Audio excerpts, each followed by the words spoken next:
Based on my recent experience, which is the Vice President of Guyana, the Barra Jagdeo, and a few of his ministers would have actually had personal tampering and temperament.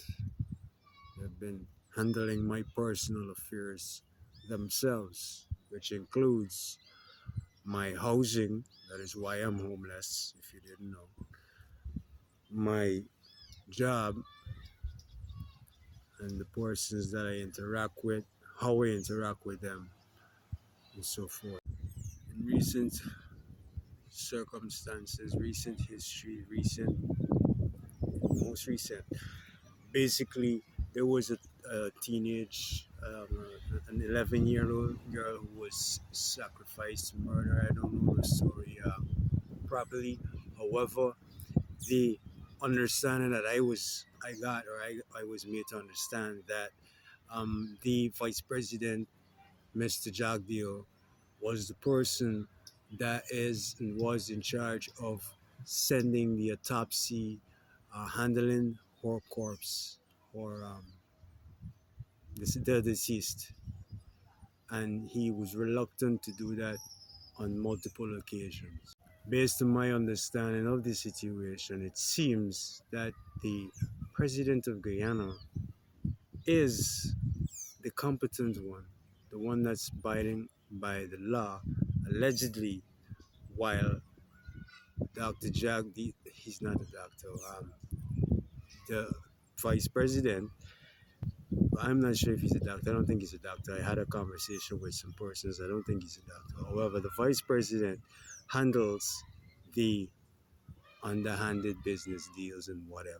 He handles the corruption, while the president handles um, the books. Now, the reason why I brought this up is basically because I've been doing some research on how to get these people out of the parliament, because of their illegitimacy, their lack of credibility, and their accountability. So I've been doing a little bit of research into Guyana's independence and the document that was signed and handed over to the late great Chedi Jagan, who was and Forbes Bonham, who was one of the advocates that or the two advocates that would have fought for Guyana's independence back in 1966. So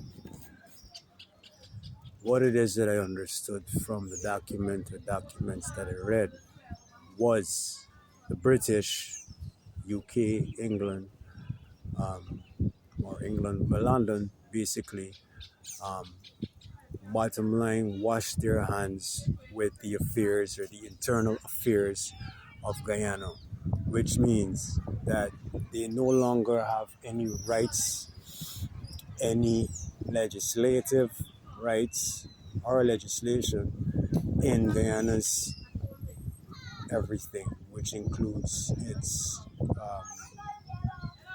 laws and the maintenance of the country and the moving forward of the country, that sort of thing. So basically, they have no involvement. And this was after independence. This was in the document of independence.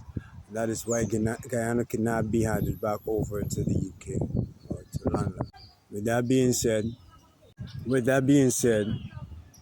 the they also mentioned that any international agencies or groups, whatever, could intervene in Guyana's politics, laws, constitution, whatever it is, if it is that they're incompetent. And if their incompetency has been noted, I am here living in this or that country, and I have been trying to reach out to a few agencies, including the FBI. I understand that they are probably busy, because, however, the fools that are in authority of this country is basically damaged my limb, and has basically made it clear to me that they're involved. However, they still evade the law and penalize or pressure, basically control my every move, my everyday life. Whilst it is, they are watching my phone. So as they're watching my phone, I've confirmed that they're watching my phone on multiple occasions, and I just continue to post because in my absence, my phone could be accessed, videos could be removed, whatever, whatever, whatever. So, you know,